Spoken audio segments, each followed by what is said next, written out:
Welcome, everyone. My name is Yoon Jung Park. For those who don't know me, I'm the program director of Georgetown's Africa-China Initiative. The Africa-China Initiative is jointly hosted by the African and Asian Studies programs at the Walsh School of Foreign Service at Georgetown University and funded by the Henry Luce Foundation. Today's event is co-hosted by the Georgetown Initiative for U.S.-China Dialogue on Global Issues and Howard University's African Studies Center. Today's event, the final one for the spring 2023 semester, focuses on Russian and Chinese actors in Africa's security landscapes.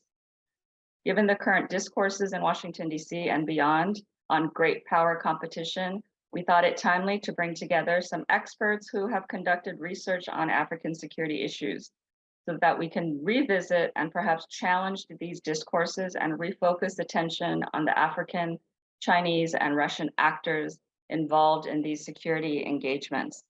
Our speakers today include Alessandro Arduino, an affiliate lecturer at the Lao China Institute, King's College in London, and he is a renowned expert on security issues related to China's Belt and Road Initiative and China's political economy in Central Asia, the Middle East, and Africa. Elijah Munyi, another of our speakers, is an assistant professor of international relations at the United States International University in Nairobi, and currently a visiting fellow at the Geneva Graduate Institute's Global Health Center. Our third panelist is Marcel Plicha, who is a PhD candidate in international relations at the University of St. Andrews and a fellow at the Center for Global Law and Governance. Finally, Paul Nantulia will serve as our discussant. Paul is a research associate at the Africa Center, where he researches and prepares written analysis on contemporary African security issues. You can read more about all of our panelists on the website. Each of our speakers will have a maximum of 15 minutes to present their research. Paul will then make a few points and start off the Q&A with some of his own questions for our panelists. At any stage during these presentations, our audience members are most welcome to submit questions. Please use the Q&A bar at the bottom of your Zoom screen. Paul will then select questions and share these with our speakers. With that, let me end my brief introduction. Again, welcome to everybody, and we're going to start with Elijah and his research. Thank you so much. So thank you very much, Yoon, and welcome everybody. My name is Elijah, and my presentation is on how African countries are responding to this so-called great power competition, mostly between the United States and China, but also involving, to a lesser degree, Russia and the European Union. And I will give my presentation based on a sort of theorization of what great power competition means for what we would call sort of small countries. So not the most dominant and not middle powers, so small countries. How do small countries respond to this great power competition? And I'm going to use the case of military procurement as an example of how these countries respond, because that's what I've done my research on. Now, to begin with, the concept of great power competition, of course, is it's ubiquitous in the United States. The way it's received in Africa, I would say it's not a very attractive way of looking at what is happening. It's not a term that is really well liked here, because African countries or African states see it as an attempt by the United States to sort of corner them into an alliancing situation. However, as we can see from the United States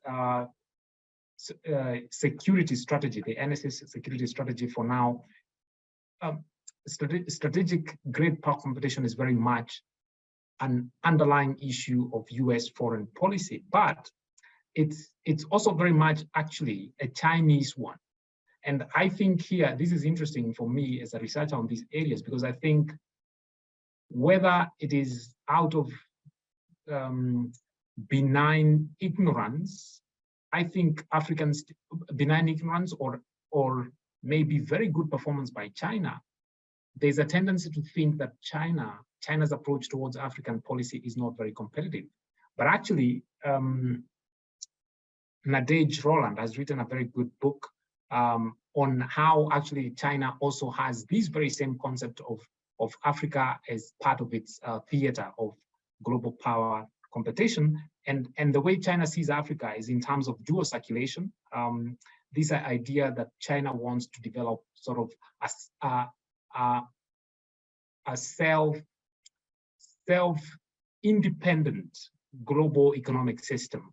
So they want to start that with China, and then we have Africa coming in as a second tier of this sort of economic nationalism of some kind, where they are self-reliant in terms of production, manufacturing, the whole circle.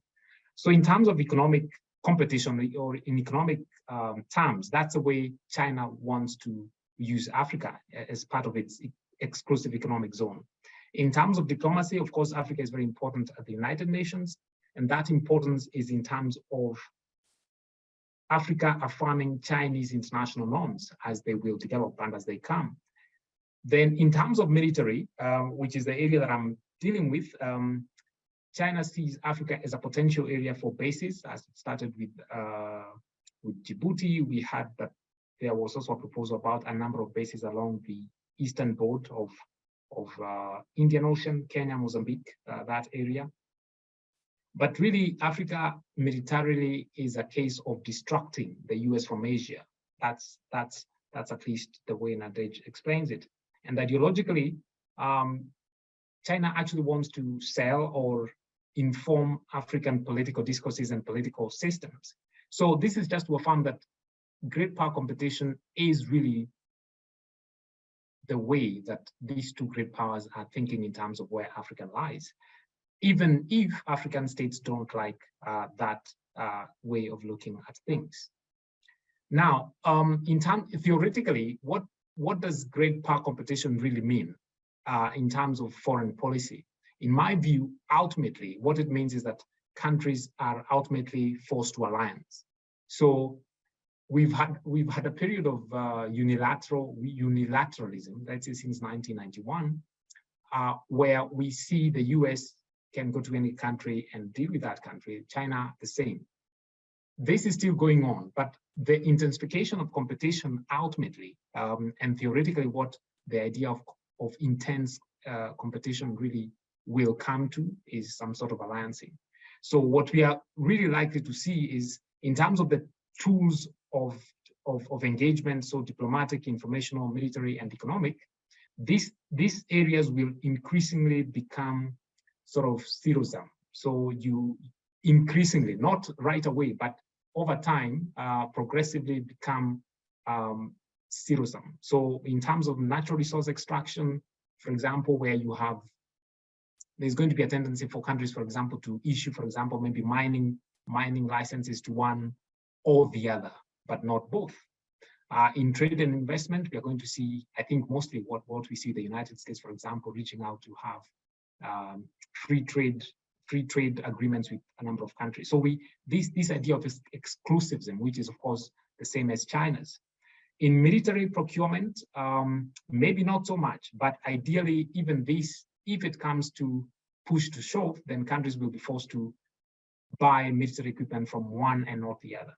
And of course, the United Nations is the other area for this competition. So, but this competition doesn't happen in one go. So what I see is happening is a period of offensive competition where actually you might call it inoffensive competition. So it's a period where there's competition, but it's not so conflictual. But we are going to get to a phase where it becomes really conflictual, and in this case, it becomes defensive competition over the sphere. So China will feel Angola belongs to me, belongs in quotes in some way, and therefore US attempts to get in there become very conflictual. And then eventually, if the US is totally beaten out, for example, in Angola, then it becomes a case of balancing. So this is part of what I'm trying to use the case of great power competition to theorize on what's likely to happen in terms of African foreign policy, in terms of economics, military, diplomatic, and informational. So in terms of my thinking, the likelihood of what's going to happen is that you've got this area, for example, between 2010 and 2020, which is the offensive competition. Then you've got a period of great conflict where the two great powers are really competing for which sphere of influence do you belong to, whether China Russo or US Russo. And then eventually, when one country wins, let's say the purple is China. If China wins in terms of exclusive economic zone, we are going to see flagging of US engagement in terms of economics, in terms of military, in terms of diplomatic. So I would say, I don't know how long this takes, but I think we are not yet at the point where we see alliancing as such, but we are in a point of offensive or maybe conflictual competition where the countries, third countries like in African countries are being pushed towards alliancing, but they are not yet there. So in the short term, and I think this is what drives African countries thinking, in the short term, strategic competition between the two, US and China, is good, because it's basically, these arrows basically represent, let's say, increasing investments, increasing diplomatic engagements, increasing propensity for the US or China to sell military equipment to any African countries. So in the short term, it's good. And I think this is the perception that countries have in Africa, that this competition is good. Certainly, it's been very good in economic terms, where, for example, it's debt. So African countries have more areas where they can get their capital from. So it's diversified their sources of capital. Now, in terms of my research, what I've been doing over the last 3 years, I spent some time at CS and the China-Africa Initiative. And what I was looking at is what really drives African countries' decision on where they purchase their military equipment. So I use the case of Kenya and Uganda.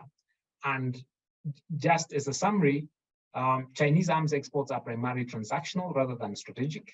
For now, this is the way China approaches, and actually China is doing very good business because of this non-ideological disposition.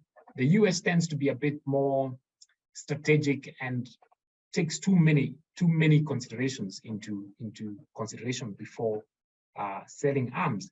And therefore, there's alignment in terms of the drivers for African countries, which are almost always unideological in terms of military procurement, and with that of China. Cost is a big element. So you are non-ideological. If you're Kenya and you're buying arms, you're non-ideological, and the cost, you can get more or less the same, almost the same kind of equipment from China at maybe 3/4 of the price you would get, or half the price you get from the United States. The United States is really an unpopular source of arms, even though African countries actually, when I talk to the two countries, they would really like to purchase US arms. They are the best.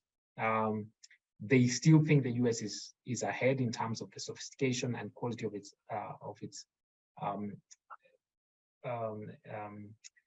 in terms of the things they want to buy. But the US oversight is often a problem because the US, when they sell you equipment, they will follow up and want to see exactly where used.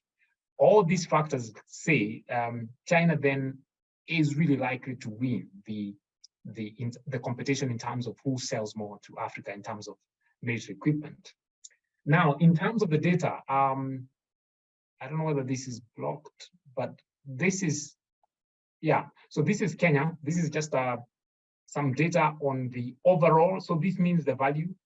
When you're reading these numbers, it means what it tells us is in terms of value, which countries basically got more in terms of dollars, in terms of this Kenyan procurement. And for example, for Kenya, what we see is the United States over the last 10 years is 48. China is 43, so quite balanced, but other sources have included Jordan and Italy. So Kenya is an example, just like Nigeria, where you have a bit of balancing. You can see actually some sort of deliberate balancing of where these countries are buying their equipment from. So again, with Nigeria, you can see the total for United States is 86, a lot from Russia, 249, and a lot from China. Yeah, so especially in the recent 2 years, actually a lot from both China and Russia. Yeah, so I would say the Kenya and Nigeria represents one side of the story in terms of more stable countries, which tends to try and balance. But when you go to countries like Uganda, countries in conflict, and Uganda has been involved in this sort of belligerence and brinkmanship with Rwanda, as well as other East African countries. There's a tendency to really bandwagon, so concentrate on military procurement from one side. So when you look at the figures for Uganda, for example, over the last 10 years, Russia, really, there's a lot of acquisition from Russia, Belarus as well, which is more or less the same side. Yeah, interestingly, not so much from China, and not so much from the US. So the next few countries is just to show you this idea of conflict and what conflict does to procurement of military equipment in relation to the great power competition. So countries like Mali, you will see a tendency to over-rely on one supplier, Russia. And it's either Russia or China, normally. So when you look at the Mali, Ethiopia, again, we see Ukraine, a lot of arms, Russia, a lot of arms, not so much from the US, and quite a bit from China. So you can clearly see the Russian side, where Ukraine before tends to win. Cameroon, so a lot from China and DRC. And the story goes on for countries like Chad, countries like Congo, not DRC, the other Congo, you see an over-reliance on one source. I think the procurement from Ukraine just tells us that African countries basically tended to be non-ideological. They are really driven by where they get cheaper arms. Of course, now with the closing of the pipeline in Ukraine, or likely closing, and Russia, then China becomes the beneficiary. So in a sense, as to conclude, African states are unideological in arms procurement, but we see stable countries tending to actually deliberately balance between how much they procure from the US. But I think that's probably more because the US is willing to sell them arms. And the other side is also correct. Unstable countries tend to over-rely on one supplier. It doesn't need to be China, but it's often China, and almost always not the United States, which is to say instability really tends to benefit, tends to push countries towards procurement acquisition from China. And what happens is that even though countries are procuring because of conflict, in the long run, then China gains a lot of soft power because of these acquisitions which are made by countries like the Central African Republic, Congo, Chad, Angola, Ethiopia. When you look at all these countries over the last 5 years, a lot of their acquisition has been from China.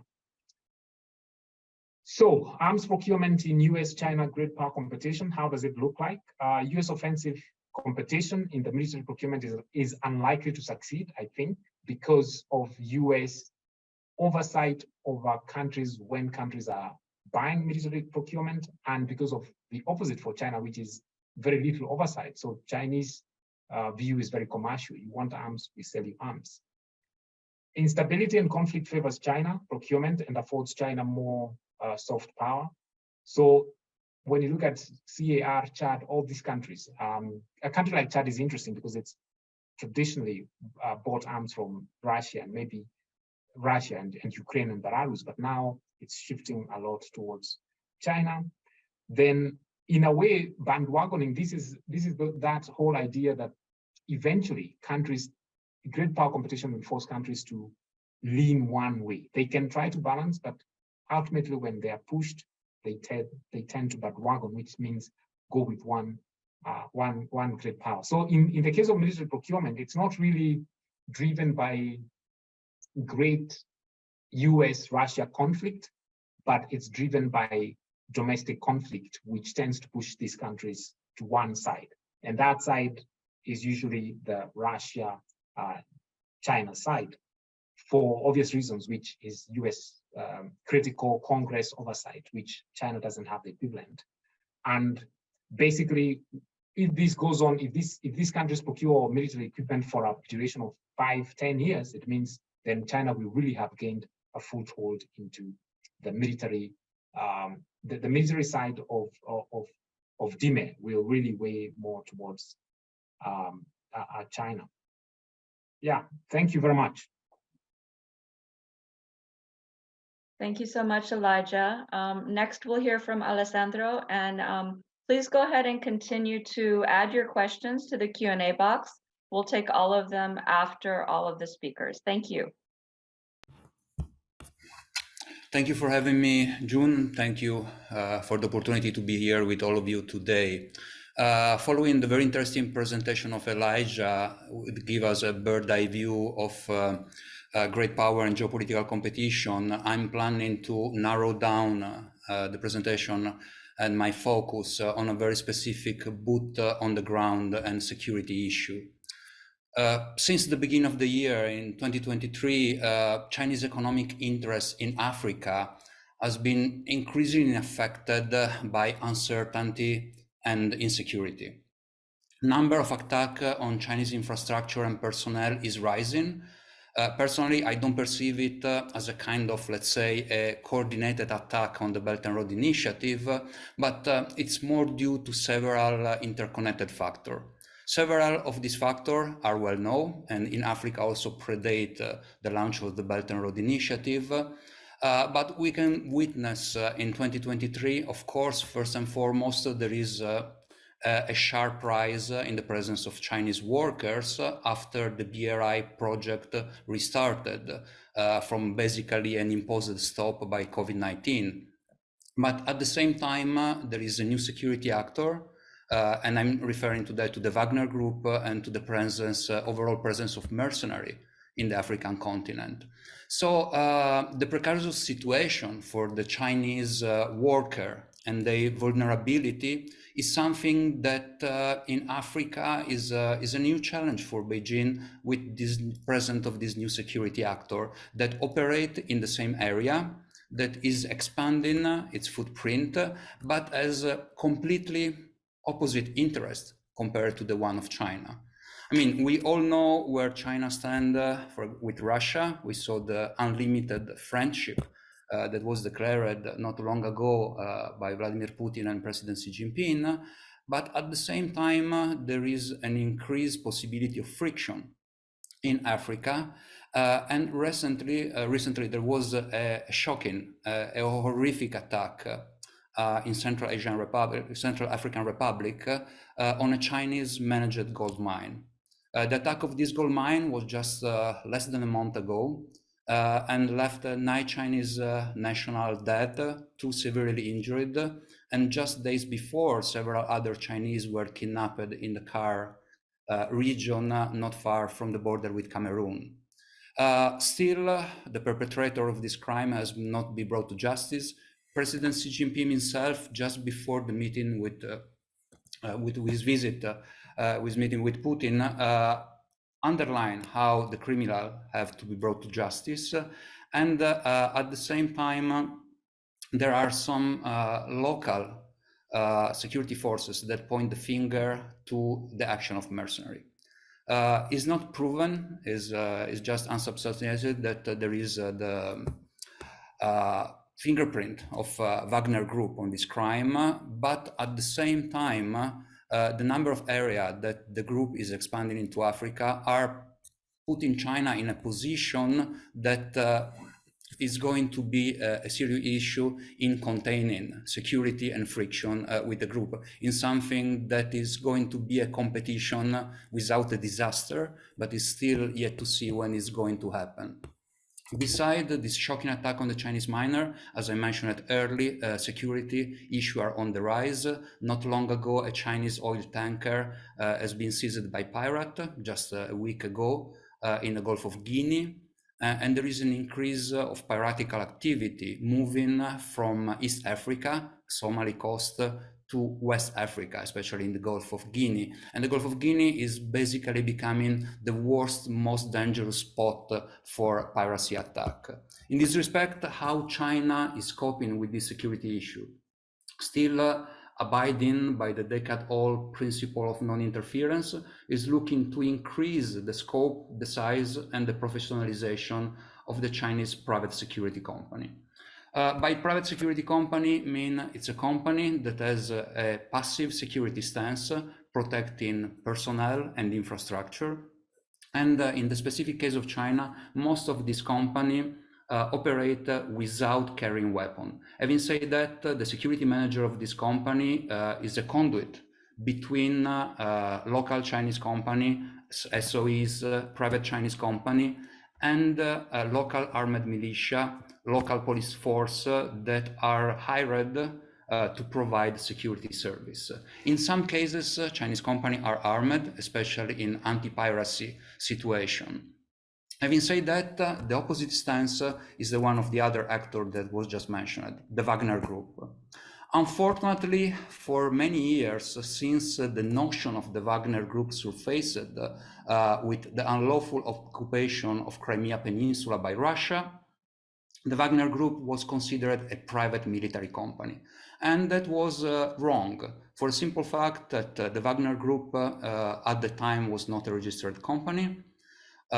It's basically an umbrella term that have inside mercenary, special force, former Russian special forces, paramilitary, that do the bidding of only one client. And that client is the Kremlin.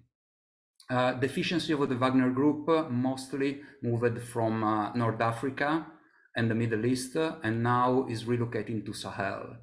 There is a lot of attention now on what the Wagner Group is doing in terms of fighting, especially in the area of Bakhmut and Donbass in Ukraine. But in my personal opinion, where is the real utility of the Wagner Group is in Africa. The Wagner Group is a placeholder for Moscow geopolitical interest in Africa, and a placeholder, let's say, on the chip. It doesn't cost much to allocate these forces, and there is a fantastic paper written by Tor Buchwald, an expert on the Wagner Group and on Russia hybrid warfare, just underline how the Wagner Group is a tool for Moscow to expanding this geopolitical footprint. And also, beside the geopolitical and hybrid conflict discussion, it's an important way for Russian oligarch to exploit African country and receive compensation for their service, receiving hard cash, diamond, gold, that can help them to circumvent the ongoing sanction. It was not long ago, and I think this data was from AFRICOM, mentioned that not only the Wagner Group is making money for Putin and the oligarch, but for example, the training offered to Mali amount to more than $10 million per month as an African estimate. And also, until just last year, there was a lot of speculation surrounding the origin of the Wagner Group, having been set up by Dmitry Utkin, former operative from Russian GRU. And now, finally, it came out of the shadow, the financier that ran the group, that is Yevgeny Prigozhin. Prigozhin, from being called Putin's chef, because he was running a catering business, to a kind of wannabe warlord, is expanding exponentially the presence of the Wagner Group in Africa. And I always used to say that while the Chinese Belt and Road Initiative necessitate stability and security to prosper the Wagner Group thrive in chaos. What the Wagner Group need to preserve its position and to make money is manageable chaos, providing insecurity and perpetuating this insecurity, something that is totally different with the stance of China in Africa and the role of Chinese private security company in the area. Just to give you a brief outline, since 2017, for example, Wagner Group was located in Sudan, supporting at the time the former president Omar al-Bashir, and in exchange of this protection and training, secured the diamond and gold mining concession. Now that we are witnessing what is going on these days in Sudan, with the raging infight between the Sudanese army and RSF, we don't have to forget that also the Wagner Group has a gold mine in Darfur that is just put last month under sanction by the European Union. And at the same time, there is a presence in Mali since 2021, when the French Operation Barkhane was basically kicked out of the country. And at the time, even the Minister of Foreign of Russia himself, Sergei Lavrov, mentioned that Wagner was a PMC, and the Malian government asked the Wagner Group to provide security.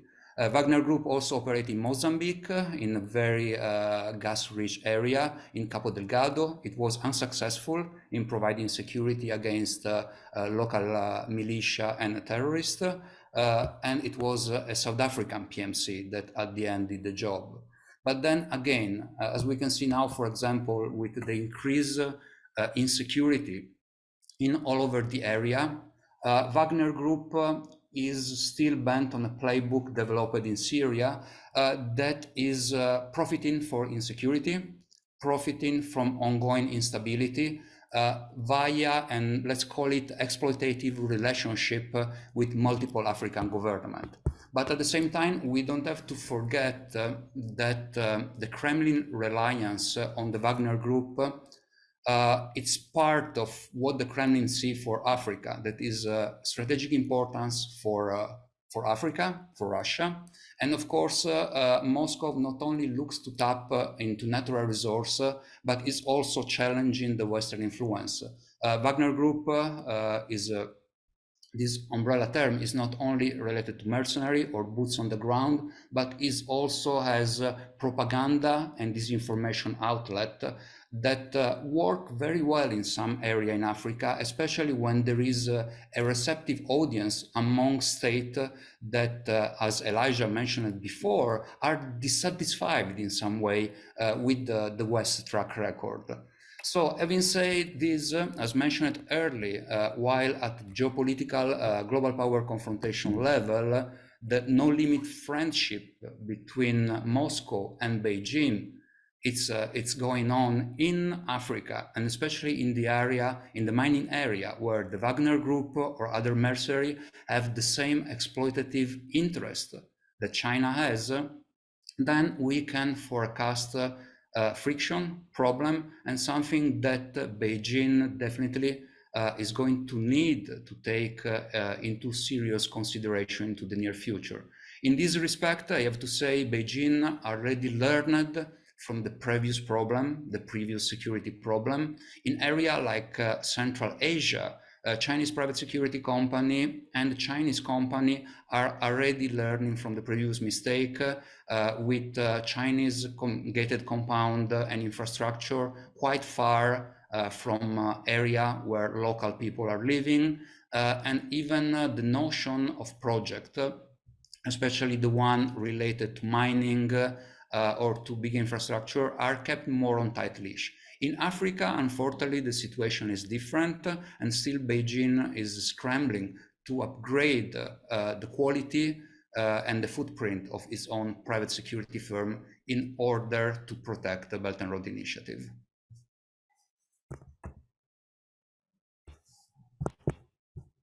Thank you, Alessandro, for keeping to time. Marcel, you're up. Hello, everyone. Hold on, I'm just going to share my screen here. I will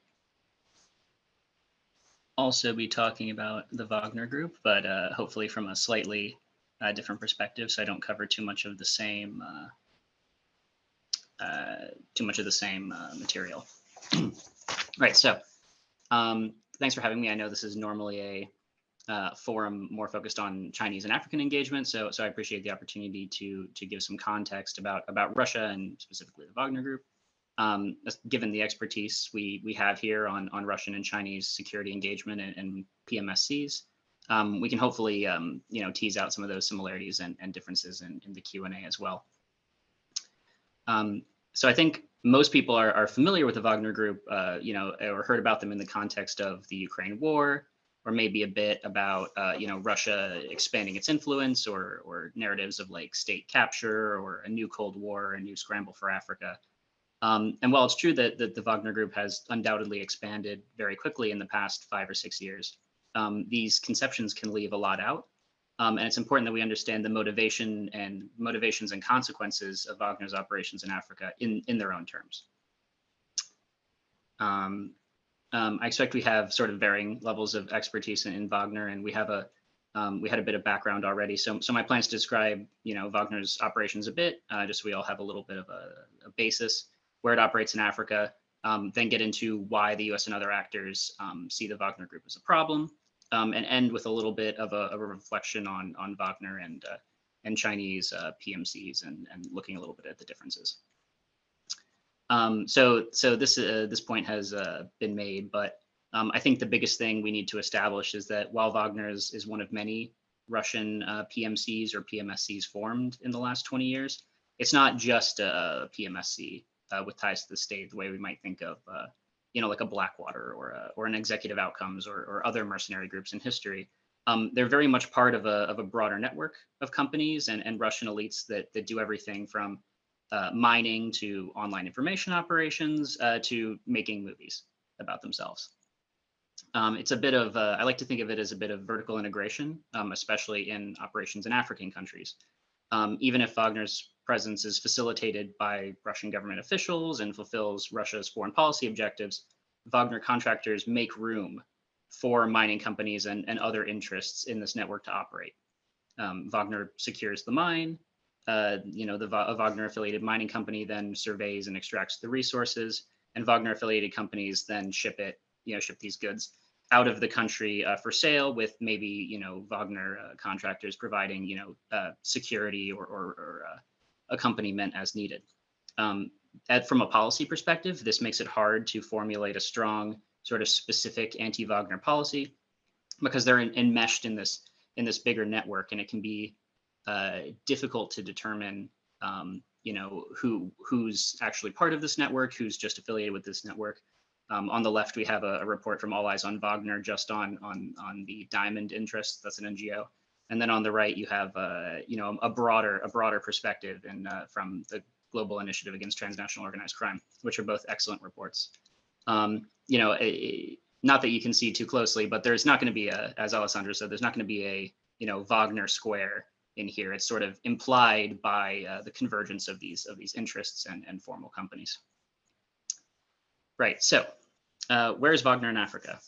Its biggest conventional presences are in the Central African Republic, Mali, Libya, and Sudan. As you can imagine from the last 2 weeks, events in Sudan may have a big impact on Wagner in Sudan and potentially an impact on Wagner's operations in the Central African Republic, as they share a border. The size of these missions vary, but we tend to see between 500 and 2,000 Wagner contractors in a mission at any one time, usually hovering closer to 1,000. As you can imagine, doing actual head count is difficult and can vary, since some people might count someone in the broader Wagner network as part of the mission, and other people might not, and they're not exactly posting exact numbers on Facebook or anything like that. As has been said, Wagner was briefly in Mozambique, but they withdrew after a few months. They were also somewhat present in Madagascar, where they're involved in trying to secure mining rights by doing a little bit of attempted election influence, and Cameroon, through which Wagner moves goods and equipment to and from CAR. It's not necessarily a deployment, it's more about access to the port of Douala. So if you're counting how many countries I've mentioned here, Wagner is not in the vast majority of African countries in a significant way, the way they might be in Mali or the Central African Republic. Outside of the four big deployments I mentioned, they aren't necessarily major players in national politics either. So, you might be asking, why there's so much concern from the U.S., from France, and from other countries about Wagner in Africa, if their presence is limited to a few countries or limited in size compared to UN missions that are there concurrently. After all, the U.S. and others, they've been holding hearings on Wagner in Africa at sort of the highest, congressional or parliamentary level. Levying sanctions that's increased recently, and according to some news sources, getting their intelligence services involved in containing the group. The way I see it, there are three major reasons why the U.S. and others see Wagner as a problem in Africa. Firstly, Wagner deployments come at the expense of the international community's peacemaking or peacekeeping efforts, or those of other traditional security actors. They often make the security situation worse for civilians. In the Central African Republic and Mali, NGOs, researchers, and press sources all point to abuses by Wagner, and in the case of Mali, a spike in civilian deaths at the hands of state security forces when accompanied by Wagner, compared to before Wagner's arrival. A recent UN report, I think in the last 2 weeks, on Libya accused Wagner specifically of abuses like summary execution and unlawfully laying mines in a way that violates the proportionality idea in international law. Stuff like this activities like this by Wagner throws the future of UN and European Union and bilateral security missions in these countries into doubt, because Wagner's operations don't normally improve the security situation as well as advertised. In CAR, they were successful in pushing armed groups back from the capital, but they haven't defeated these groups outright, nor have they sort of convinced them to disarm or deal with the roots of rebellion in the Central African Republic. In Libya, they don't support the internationally recognized government, so they stand in the way of the peace process there. And in Mali, they failed to contain violent extremist organizations, which are continuing to expand operations into neighboring countries and in the Sahel and into West Africa. Now, I'm not saying that Wagner is the cause of these conflicts or the cause of the poor security picture in some of these places they've deployed. The international community, right, struggled for years to deal with these conflicts through the United Nations and African Union peacekeeping, EU training missions, and bilateral military presences from countries like France and the US. And ultimately, Wagner can only deploy in a country with the consent of that country's government and with some level of cooperation from the state's security forces. What they are doing, though, what Wagner is doing, is more often making things worse than they're making them better. And that has consequences for regional security, and that has consequences for, the well-being of UN missions and the international community's, investment in trying to stabilize these situations. The second reason I think there's so much concern is because a lot of Wagner's operations beyond abuses are just criminal in nature. They're involved on an individual level in extortion, on a systematic level in resource smuggling, and separately on non-Africa related activities like moving Iranian drones to Russia for use in the conflict in Ukraine. These activities are part of the reason why the US and others designated Wagner a transnational criminal organization in January, and why the US and EU and other countries have been putting sanctions on Wagner and Yevgeny Prigozhin and other affiliated companies and interlocutors. The last reason is broader and more about politics and perception, I would say.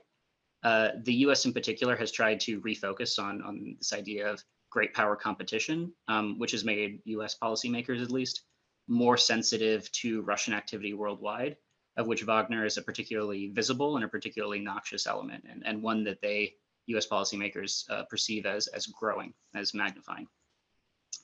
Additionally, for countries like France, it's also a bit of a reversal, since Wagner's success in the Central African Republic and Mali especially came at the expense of France's interest in France's bilateral military deployments in those countries. A lot of coverage of Wagner will claim that Wagner's creating anti-French sentiment or anti-Western sentiment And we should be cautious about taking that too far, because while Wagner and its associated companies do definitely reinforce those narratives and make films and propaganda about it, these are plenty of people have long-standing and legitimate grievances with French policy or Western policy that far predate Wagner. So we shouldn't be too eager to pin all of this sentiment on the actions of Wagner. All right, I'm going to move to the final section here. There's obviously a lot more to say on the topic, and we can get into that as we go along in the Q&A. But I just wanted to conclude by highlighting the differences I see it between Chinese PMSCs and Wagner. I think the major difference, reading some of the works that other panelists have written on this issue and what we've heard so far, is that Chinese PMSCs or PSCs derive from Chinese commercial and economic interests like the Belt and Road, whereas Wagner is more like a tip of the spear that facilitates commercial and economic activity later, and that activity is a lot more modest. From a practical standpoint, from a policymaking standpoint, this means that Wagner is a very different kind of challenge than PMSCs from China or even other countries, right? Like South Africa or Canada, because Wagner is sort of this hybrid of state-sponsored proxy, private industry, and transactional criminality that gains more from as Alessandro was saying, exploiting insecurity than actually providing security in a meaningful way, in a way that's sort of helpful for regional and global security. In a way, this PMSC example kind of reflects Russia's more like risk acceptant, more security focused security assistance focused foreign policy in Africa. I think that policymakers, if U.S. policymakers are sort of insistent on focusing on great power competition, they really need to appreciate the differences in how Russia and China are engaging African nations through their security policies and through their use of PSCs and PMCs, and the impacts that those actions have on issues like peacekeeping and peace building and international development when they're formulating their more specific policy approaches to Africa. That's all from me, and I look forward to the discussion and questions. Thanks so much, Marcel. And now we're going to hear from Paul Nantulia, who's our Washington, D.C. based Africa security expert. Paul, thanks for joining us. Thank you. Thank you, Yun. And I just want to say a quick thanks to all the panelists. This was a very interesting discussion. In the interest of time, I'm going to be very brief. Let me just start by making a comment. I'm going to start with Elijah first because he has to leave early. But let me just start by making a comment that I personally, in the research that I've done on Chinese security firms and security contractors, I shy away from the term private because clearly these are institutions that are connected to the Chinese government and even to the Chinese Communist Party. If you look at China's latest laws on overseas security, there is a majority state shareholding that is required in security firms, right? So security firms must have, the state must be a majority shareholder.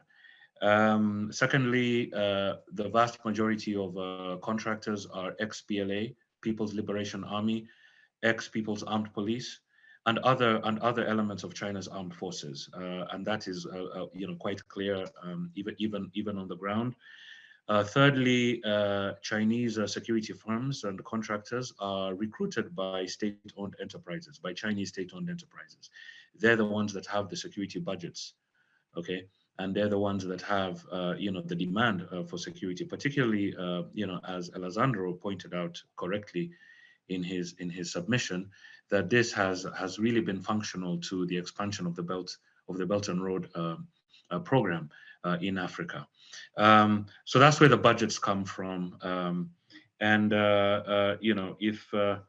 If one just looks at the portfolio, if you're talking of 1 out of every 3 construction projects is being constructed by a Chinese state-owned firm on the African continent, right? These are statistics. and 1 out of every 5 is financed by a Chinese policy bank, then you know, one can really see that the trends in the use and recruitment of Chinese state-owned Chinese security contractors is likely to increase. So I tend to use the term security firm or security contractor and not private, because they're really not private when one looks at how they operate. But let me start with Elijah, and I'm very happy to be on the panel with you, because I am an alumni of USIU, and so I have a very very special relationship with your institution. But I think you correctly point out, and I read your report and I would encourage members to read that report on procurement trends and procurement choices. Why do countries, what political factors influence countries' procurement choices in terms of where they get their weaponry? And I think your example, your study, which focusing on Kenya and Uganda, is very, very interesting, and I think it tells us a lot. It tells us a lot about countries' efforts to diversify. I think this comes up very clearly in your report, to balance where they get this weaponry from, to avoid becoming dependent on one actor or the other. And I think this has implications for strategic competition. You mentioned U.S. oversight, oversight within Congress. There are certain laws, there are certain rules in terms of what happens with U.S. defense articles, right, that are exported to partners.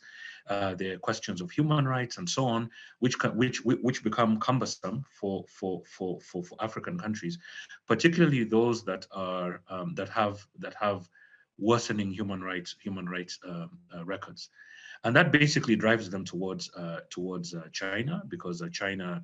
The oversight is much less. It is easier to secure that weaponry. It might not be of the same quality, but it is easier to secure that weaponry from the likes of China. And so that basically leads us to a very interesting dynamic where you correctly point out that it is the unstable, and I would add heavily sanctioned, or countries that are going to be sanctioned, or countries that have officers that have been sanctioned. We see a tendency to shift towards China, and to some extent towards Russia. So I think this also has implications in terms of our conversation concerning human rights, concerning civilian safety, and concerning democratization. So I really appreciated that. The question that I have for you, because there's this stability-instability element. Countries that are more stable have greater balance and greater diversification in their sources of weaponry. Countries that are fragile and unstable tend to depend either on Russia or China. So the question that I have for you is, do you see strategically in future, in the next 5 to 10 years, in the next 5 to 10 year horizon, do you see an overlay between procurement from China and Russia, increased procurement from China and Russia, and the presence of Chinese and Russian security contractors? Do you see an overlay developing? Because I think this has major implications in terms of how we and what we do to promote human rights and stability in such countries. So that's the question I have for you, Elijah.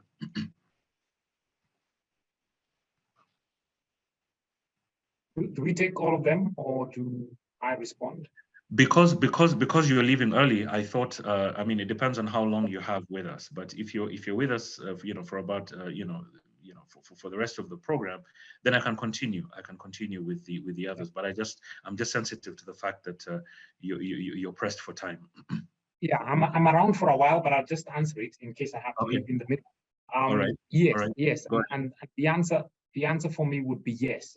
So we are likely to see that overlay, and I think an example or evidence of that is what is happening in the Sahel, Mali, Chad, and those places. The fact that sort of the exit of the French sort of organized state military has led to this increased incidence of the Wagner groups and such, then I think there's likely to be that. So more procurement from China, I would say mostly, But then, yes, more increasing incidence of those kinds of groups. Okay. All right. Thank you. Thank you very much. So let me very quickly move to Alessandro. Alessandro is someone that I've worked with on this particular topic. Great to share this platform with you. And your presentation and your works for the China Africa Research Institute and other organizations.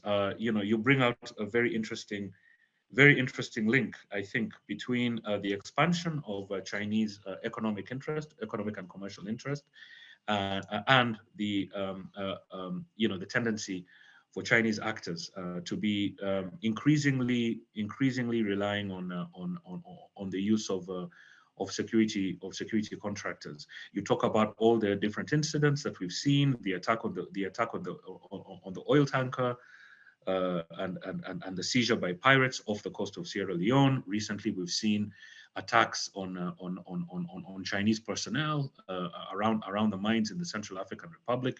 It's not the first time. It's not the first time that it's happening. One of the things that you didn't mention was increasing joint operations between Chinese actors and African actors. We saw this in Uganda with the special forces. We've seen Chinese security contractors participate in these sorts of operations. For instance, in the Nuba Mountains in Sudan, where there was a hostage situation, and also in Juba. So you basically provide that larger conceptual framing in terms of looking at the drivers of Chinese of the growth of Chinese security contractors in Africa.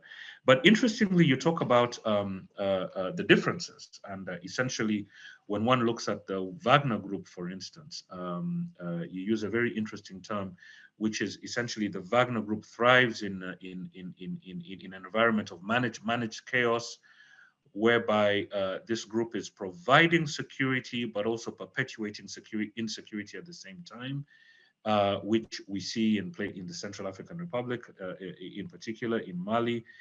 We've also seen the connections between the Wagner Group and the RSF in Sudan, where there's a crisis at the moment. So basically, you look at that and then you distinguish it from the Chinese approach, which is the Chinese basically depending on a minimum level of security. And I think this is something, when we look at the MSS, which produces a yearly report on insecurity worldwide, and in each report, including the recent one, is essentially articulating the point that over 70% of high-value Belt and Road investments tend to be in unstable and in fragile contexts, which then brings up the question of these contractors. But now, the question that I have for you, Alessandro, is when I look at the cases of insecurity that has affected Chinese businesses and Chinese personnel. For instance, when one looks at what is happening in the mines in Zambia, that insecurity emerged from complaints by local workers and attacks on Chinese managers around labor issues, around issues of pay, and around issues of management.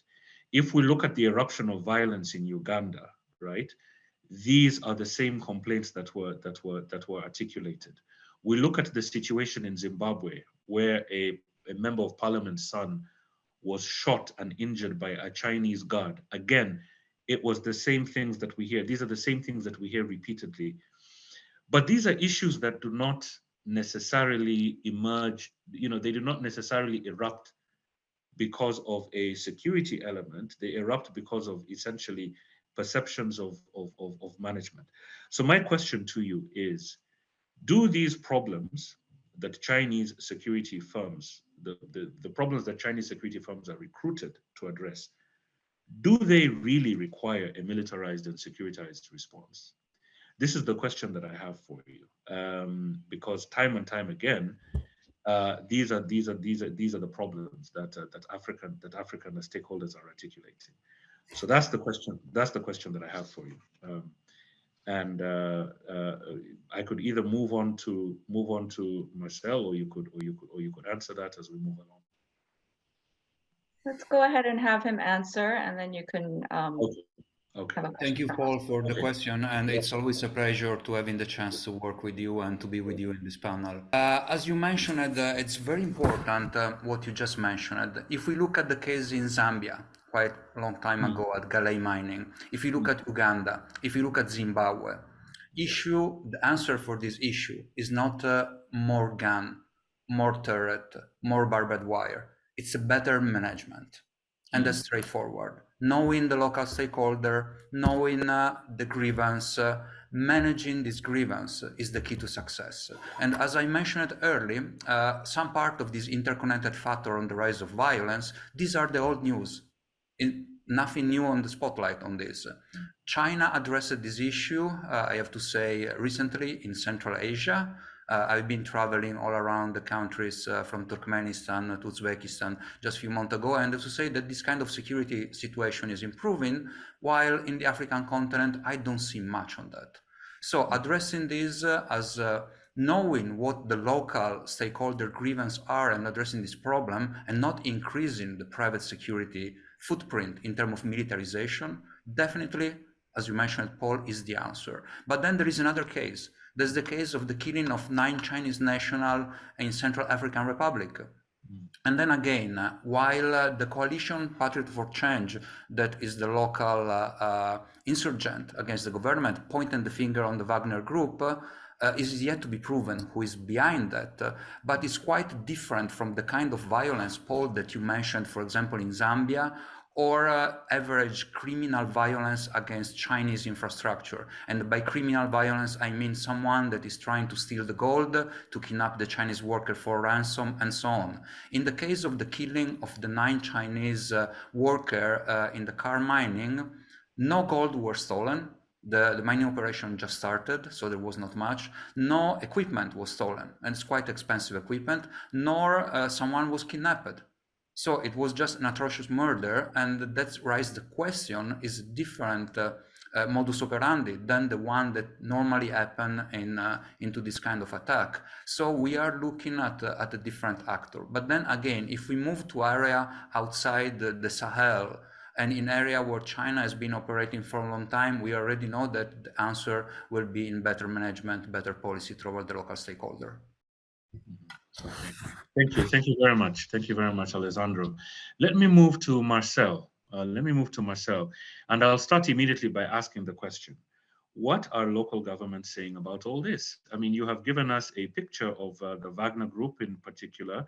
You've explained to us that it's again, you've raised the points that Alessandro raised, which is the provision of security, but stoking insecurity at the same time, which seems to be the Wagner brand, according to what you've said. You've talked about the dangers to civilian safety. You've talked about the dangers, to human rights, to democratization. You've talked about the complicated nature of Wagner. It's not just boots on the ground, but it's also mining, and we all know that mining, mining, the African mining belt, comes with a lot of conflict. Very, very complicated, very, very difficult to untie these knots. Investments in commercial deals which may not have the necessary oversight. You talk about criminal activity and so on. You talk about how the Wagner Group is undermining peacekeeping operations and so on. So coming back to the question, why are local governments employing the Wagner Group, and what are they saying about all this? So that's a question that I have for you, Marcel. So overall, in terms of governments, the reason why governments are interested in hiring Wagner, my impression is sort of a sense of exasperation. exasperation with their traditional security partners, either the United Nations or the European Union or France or the United States. Broadly in both Mali and the Central African Republic, you had peacekeeping missions that had been in place for 10 years and hadn't sorted the fundamental security challenges that these leaders face. And so you had sort of a swell of frustration, and at least in the case of Mali, that was one of the reasons why there was a coup, why there was a change of governance. And so you see sort of the merging of, maybe a current of, nationalism of wanting to support your country's military, of not wanting to be reliant on foreign powers, and seeing Russia and specifically Wagner Group as a transactional partner, a partner that at least claims to provide security services, or at least will provide regime protection, without all of the red tape and all of the conditionality and all of the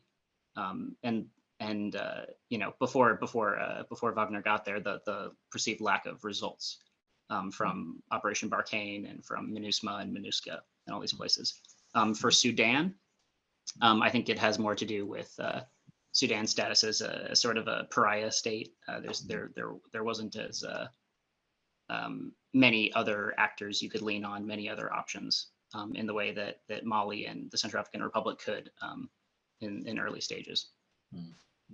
Okay. All right. Thanks for that answer. So basically, the more democratic a country is, the more a country adheres to human rights, adheres to African Union, because the African Union has standards in terms of if there's a threat on your territory that you're not able to handle or you're not willing to handle, the African Union has protocols by which such threats should be addressed. So what we're basically saying is that when oversight mechanisms are doing their job and doing their work and allowed to work, then essentially it removes the necessity, right, to recruit groups like Wagner that undermine these very principles. So I think with that we can move to the questions. Yoon, can we start taking questions? Yeah, there are a few questions in the Q&A. I can read them out, or you can, but before we get to them, I wanted to take advantage of my position and ask a question to the entire panel, Paul, you included. Clearly on a topic like this, there are so many kind of sub issues that we haven't been able to get to. And I can't think of a better group to ask my question to. And that is, in addition to the challenges, the actors that you mentioned, when it comes to, in particular, Chinese security engagement in Africa, we can't ignore its base in Djibouti and all of the kind of rumors circulating about a possible second Chinese base somewhere on the continent. So I wanted to ask about any insights on the latter there, as well as on continued engagement in Djibouti. The second question is, there's clearly been a lot of news recently on joint military exercises, most recently South Africa with Russia and Chinese militaries. And clearly the PLA has been engaged with several African countries' military organizations as well. And I wanted to ask if any of you had any insights into those activities as they impact on the kind of security landscape in Africa. So if we can start with those, and then Paul, if I could ask you to pick and choose from amongst the other questions that weren't already answered, and we can move on there. Thanks. Okay, so who's going first? So the first question was on basing, the second question was on PLA exercises. I definitely have something to say about that, but I'd like to give the other panelists an opportunity to tackle them. So who would like to start? Okay, Elijah, you have the floor. Yeah, I could go first on Djibouti. Actually, I don't know who the other member is going to be, but I think there are not too many choices, because it sounds like that second base ideally should be on the eastern seaboard. So it's Kenya going down to South Africa. Who knows? It might be South Africa. I think South Africa is interesting. They seem to be sort of together with the BRICS moving towards that direction. So yeah, on that I really don't know. What I can say about Djibouti is actually, yeah, Djibouti is another case of what I would call bandwagoning in terms of its military procurement. So when you look at Djibouti's procurement, it's totally, in spite of the fact that we have the US based there as well, it's really almost exclusively procures from China. Mhm. Okay. Anybody else that would like to Yes, Marcel, your hand is up.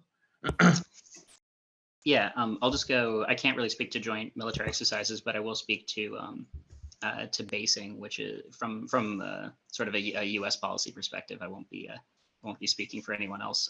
But generally, it seems like Chinese bases tend to follow Chinese economic interests. It's not just that Djibouti is well located if you're planning on doing anti-piracy missions in nearby seas, but Djibouti is also access to, via its port, is access to Ethiopia, which is landlocked. So you know, as much as the base in Djibouti makes sense from a military perspective, there's also a very strong economic element there. And I would wonder if potential basing in sort of along either near the Gulf of Guinea. I know that there was an Equatorial Guinea theory for a while. Wouldn't necessarily also tie into sort of counter piracy, protecting trade corridors. I know that in the U.S. it's sort of seen as a very aggressive or assertive or sort of militaristic move, but it's worth pointing out that there are sort of practical and economic reasons for China to pursue basing, both in Djibouti and wherever else they end up doing it. Okay, Alessandro, do you want to say something? I'm following up on the base. I mean, I was in Djibouti not long ago before the pandemic, and a small country, very crowded of military base, because it's not only Camp Lemonnier, it's even a Japanese base there. So the strategic sense in terms of geopolitical competition is minimum. Definitely there is going to be an expansion of base. There is already a second base in Tajikistan, overlooking in between Tajik and Chinese border, overlooking Afghanistan. It's already there. It didn't raise any eyebrow as Djibouti did. There is a lot of discussion in the UAE. And there was still an ongoing friction with the US and the Emirate to the fact that there was this possibility to let the Chinese build a port that, according to the US report, was going to be a military one. Definitely, as Elijah mentioned, there is a possibility of increased presence of Chinese base in Africa, and the increase of joint military exercise with South Africa, the naval one, is a case in point. Looking at what mentioned by Marcel, the part of West Africa more is going to be a concern for the rising piratical activity, but up to now is not a big problem, not in terms of quantity, but in terms of quality in some respect, because the ransom asked for the vessel is still very low, and the insurance company tend to pay compared to the one in Somali coast that was very high. Okay. Thank you, Alessandro. Let me move, and you know, I would like to pick up this conversation of the Tajikistan base with you, because I've been trying to develop some indicators for that.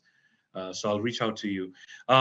Yes, I agree with everyone. I certainly I think that the likelihood and the possibility of seeing more Chinese PLA military bases in Africa is there. You know, looking at it from a 5 to 10 year time frame, it wouldn't be unrealistic to point out that we're likely to see more basing. As to whether that basing will be on the eastern flank or on the western flank is another conversation altogether. I think that the basing, if we look at Djibouti as a model, it is likely to be a dual use, right? The Chinese, for ideological and political reasons, and I would say even operational reasons, the dual use model is very attractive from a Chinese standpoint. You know, commercial port facilities that can be upgraded to serve military functions. I think this makes it It makes it appear to be less intrusive in the eyes of African audiences. And if we look at the Djibouti situation, there was very little discussion on Djibouti within, in the African media, simply because that military base does not stand out. It doesn't stand out, right? So I think there is a political interest in that. And if one looks at the writings, at the military writings in Chinese military journals, there's this emphasis on dual use basing, which I think will continue. So that means that if we look at the ports around Africa, the Chinese finance ports around Africa, of which there are about 40, maybe 40, 42, and basically look at where they're located and look at how they're built, one can then begin to have a discussion in terms of which one of those could easily be converted for military purposes. I think they are in terms of indicators as to where the next base could be installed. I think there are a number of indicators and considerations, right, that the Chinese would look at. The first is location. The second is the historical ties between the country concerned and the Chinese. I think we have seen that countries that tend to have a long history with the PLA, this history provides the confidence that the Chinese government needs to build strategically focused relations.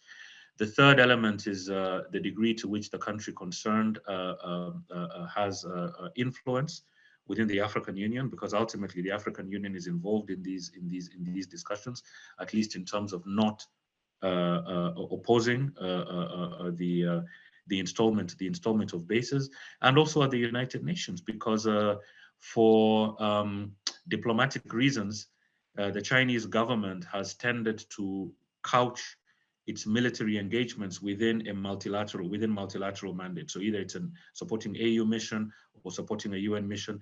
Very rarely do those discussions involve the Chinese military acting on its own or acting unilaterally, at least for now.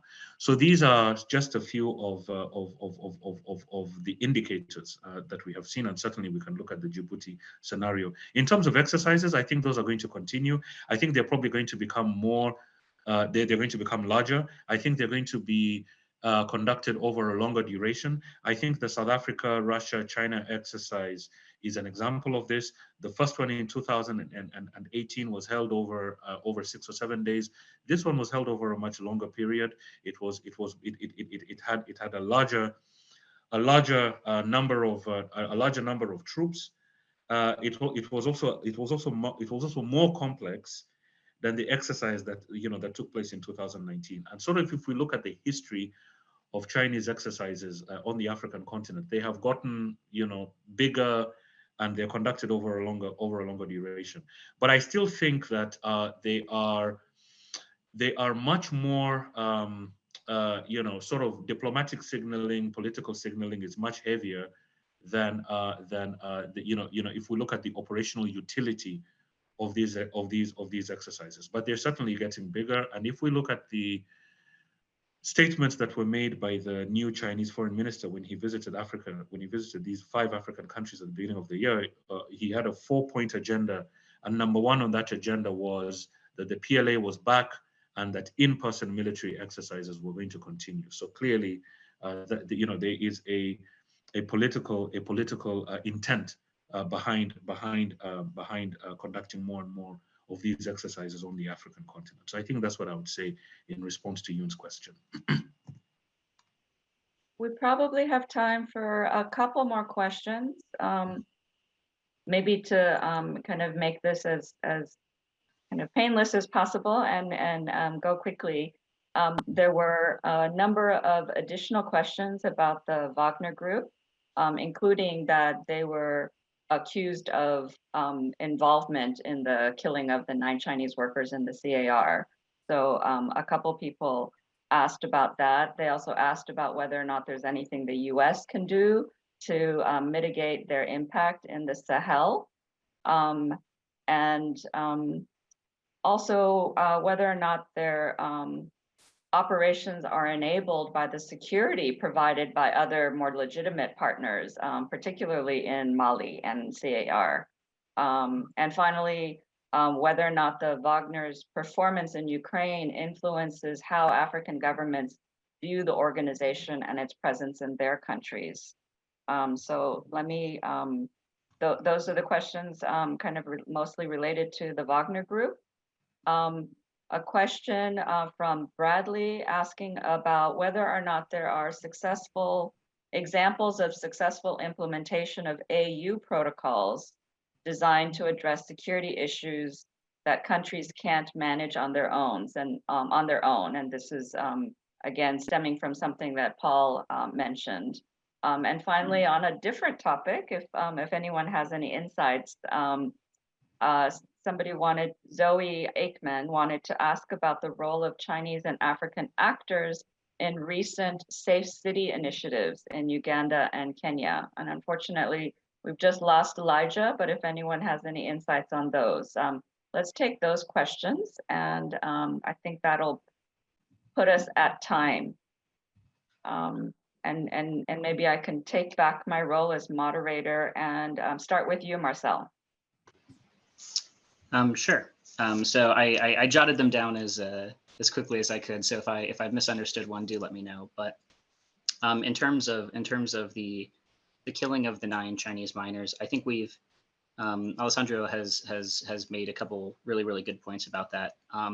One thing I would say, or I guess 2 things, is that there have been intermittent sort of clashes between the Wagner Group and Chinese nationals. Never at this level or at this intensity. I think there was an incident a couple of years ago where they were either involved in kidnapping or involved in getting Chinese nationals who'd been kidnapped back. There was also an incident where they took 2 excavators from a Chinese company in a different part of the country from where this particular the Chibolo mine attack happened. So it's not unheard of for there to be sort of a run-ins between Wagner and Chinese nationals. What is what is different about this is sort of the circumstances, right? The killing, allegedly, sort of execution style. This is outside of the modus operandi of both local rebel groups and local rebel coalitions who tend to go more for kidnapping, for revenue. And it would be an escalation for Wagner. I don't think there's an incident in which they've outright killed a Chinese national. So I'm sure Alessandro has more to say about that.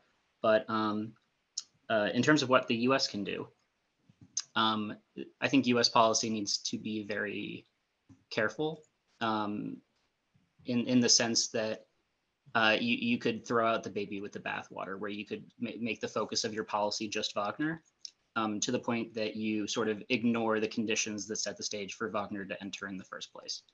So U.S. policy should continue doing what they're doing, which is target Wagner's financials, sanction individuals, put out arrest warrants. I've written a bit on that for foreign policy. But there's also a need to reevaluate how the U.S. does security assistance, how the U.S. can support institutions like the African Union, and how the U.S. And its partners, right? It's not just the U.S. It's also France and the EU and Germany, can really work harder to address those root causes that led Wagner to there in the first place, that created room for Wagner. And that's not an easy policy thing to do, but it needs to be done if you don't want there to be a security vacuum for Wagner or other Russian PMCs to exploit. Are Wagner's operations enabled by the UN? Yes, in the sense that the security, they free ride off the security provided by UN missions. That doesn't necessarily mean that they're in cahoots or anything like that, but it's not necessarily, I don't think the UN peacekeepers feel it's their role to to confront Wagner, because they don't like what they're doing. The UN in other cases though has collected, and UN panels and of experts have collected information that sort of implicates Wagner in crimes and abuses as well. So it's not that it's more complicated than just Wagner is enabled by peacekeepers. However, if a peacekeeping mission like MINUSMA or MINUSCA leaves, that would be detrimental to Wagner's operations, although it would also be detrimental to the overall security picture. So there's that, and then I didn't write down the last one. It was impact of the conflict in Ukraine.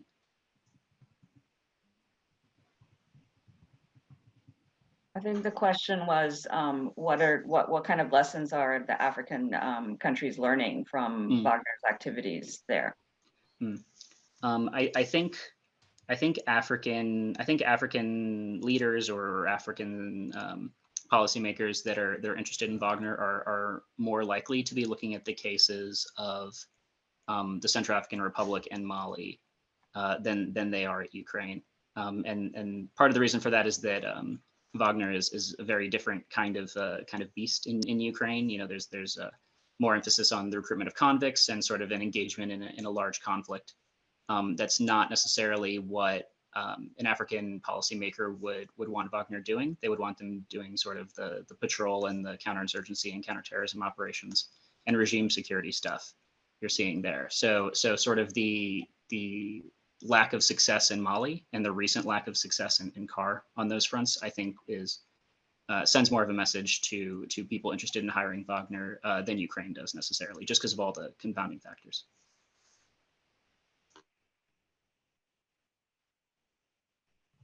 Alessandro, do you have answers to any of the questions? Yes, thank you. I think Marcel gave a very comprehensive answer on the one on Ukraine, and I totally agree with him. Having said that, if we still look at the killing of 9 Chinese nationals now, as I mentioned several times, is a matter of speculation. Of course, presence of mercenary is going to increase problem for anyone, including Chinese, but definitely Wagner is not going to create issue between Moscow and Beijing, that's for sure. Having said that, there is also a problem. It's a problem of command and control. When you're an army, you have a chain, a link chain of communication and responsibility. You don't have that with mercenary. So with even the head of the mercenary group in a special situation, have difficulties in controlling armed personnel. It happened already in the Middle East, where some of the Wagner group were directly contracted by Sheikh to recapture from ISIS oil field. And it was against the directive from the Russian army, for example. At the same time, mercenary work in the shadow. So if plausible deniability is one of their set, it's also very difficult to say that they didn't do something. And that's another issue, and especially in areas that are prone to oversimplification, or to say talking this kind of issue very broadly without getting the detail, that can create several issues. But I want to do a little bit a step back. Now there is, of course, this discussion about Wagner increase in friction with China, but we don't have to forget that before the Russian invasion of Ukraine, a lot of Chinese, Russian private security firm and some kind of private military, not Wagner Group. And we don't have to forget that in Russia it's illegal, a private military company. Article 359 of Duma said that there's no possibility for any kind of this company to operate in Russia. But the irony is that Wagner Group is everywhere now. Having said that, a lot of this company based in Moscow, in St. Petersburg, with office in Hong Kong and in Dubai, try to hope in the Chinese private security company protecting the Belt and Road Initiative. I was, I think, in 2017 in Kunming, and there were several Russians trying to work together with the Chinese in protecting the Belt and Road. And it's something, of course, that now with Wagner Group, the narrative is changing. But then in Africa, what Marcel underlined very well is a different ball game. Wagner Group that we see in Ukraine is a combat force that is basically not doing what mercenary forces do. That is work in the shadow. It's in the open, it's fighting a trench warfare. It's a meat grinder that is creating a lot of issue with recruit coming from prison and so on. While in Africa is a different set. In the African context, especially in the Sahel area, there is less of this kind of friction. When there is serious fighting coming in, we don't have to forget what mercenaries have been doing for all history of humanity. If they lose a conflict, a battle, they die. But if they win, they lose the job. So they need to preserve insecurity in order to keep their job going on. And that's the biggest problem for African countries who hire mercenary, because mercenary are not interested in solving that country's security problem. They are interested to preserve insecurity in order to get their paycheck on a monthly basis. Next. Paul, you have the last word. Yeah, first of all, I have answered quite a few questions in the chat. So, you know, whoever asked a question in the chat will find an answer from me. Secondly, I agree with the last statement by Alessandro that you know, mercenaries are there in place. They've got to preserve the conflicts, otherwise they will not be paid. And so ultimately, this leads us back to the question of African agency, which is the question that I asked Marcel, which is we've got to think about African agency, and we've got to ask ourselves why these governments are doing this. And you know, the level and the quality of oversight, you know, by civil society organizations, by media organizations, by parliaments, right? Their parliamentary committees on defense have got their work cut out for them, right? Media, because it is important for the media, you know, to create awareness about the presence of these firms, and then Parliament, because I mean, every African country, most African countries have got laws, right, that govern armed actors, that govern because you know, the issue of mercenaries has been there since the 1960s, and conventions have been signed by the Organization of African Unity and the African Union. And in fact, there was a question that somebody asked in the chat, which touches on African Union protocols on foreign forces. And I articulated that the African Union, through the African Union Peace and Security Architecture, does have protocols, right? If a country is unable or unwilling, you know, if there's a security threat that the country feels that it cannot meet on its own, there are certain protocols that are in place to get the assistance that the country needs. And if that assistance is not enough, then the African Union will approach the United Nations Security Council. We've seen situations where you have hybrid missions, hybrid African Union, United Nations mission. We saw that in Sudan. We saw that at some point in the Central African Republic, and we saw it in Sudan, both North and South Sudan, and also in Darfur, right? So there are options available, right? There are options available. So ultimately, we've got to really press African governments hard on this particular issue, because ultimately civilian safety is the biggest casualty when it comes to these sorts of acts. Thank you so much. It's our hope at the Africa-China Initiative to continue to bring evidence-based analyses to these discussions around Africa and China. And I want to thank our speakers today, Elijah, Alessandro, Marcel, and our discussant, Paul, for sharing their research, bringing their expertise to this conversation, and helping us to really understand the complexities of these engagements. A quick thank you to our team at African Studies, especially Professor Lara Smith, Martha, and Riley. Thank you to our colleagues at US-China Dialogue, again, especially Toya and Eleanor for their assistance in organizing this event, and to our colleagues in Asian Studies and Howard's African Studies Center for co-sponsoring, and a special thanks to our funder, the Henry Luce Foundation, without whom none of this would be possible. We're going to continue working on bringing more exciting both in-person and virtual events to you, starting again in September of 2023. I've already started reaching out to recent authors of books, and we hope to see you again then. Again, thank you so much to our panel, to our discussant, and thank you to our audience for staying with us.